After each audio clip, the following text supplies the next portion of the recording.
Welcome to this week's Movement Monday. So this week we are looking at opening up the shoulders. Again, this is somewhere we can hold a lot of tension. So I'm turning sideways so you can see me.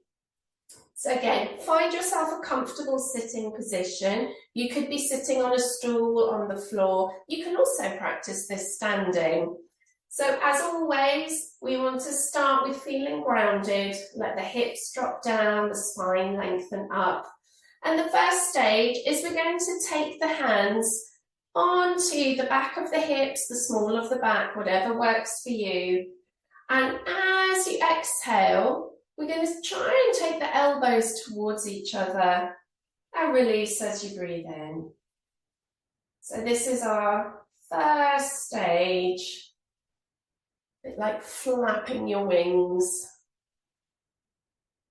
exhaling the elbows together. They're not going to reach, but we just move them in that direction. So if that's feeling okay for you, the next stage is to interlace the fingers. And again, exhale, really try and squeeze the shoulder blades together. Release as you breathe in. Exhaling, squeezing together, releasing. Let's try one more. And then what you might like to try, if it feels okay for you, start with a nice deep breath.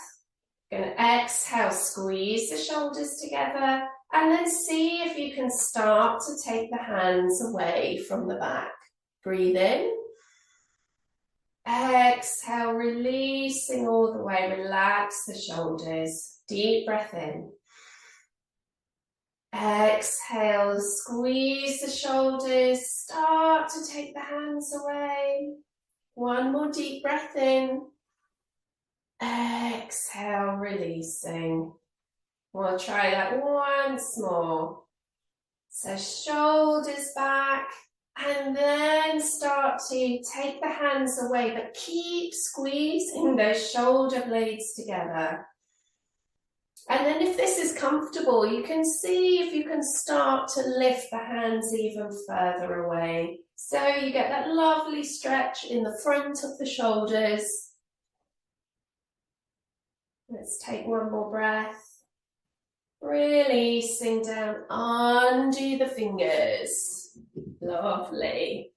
And then just let the hands rest and notice how your shoulders feel. You might feel your arms want to float up, and hopefully that will make the rest of your day much more comfortable.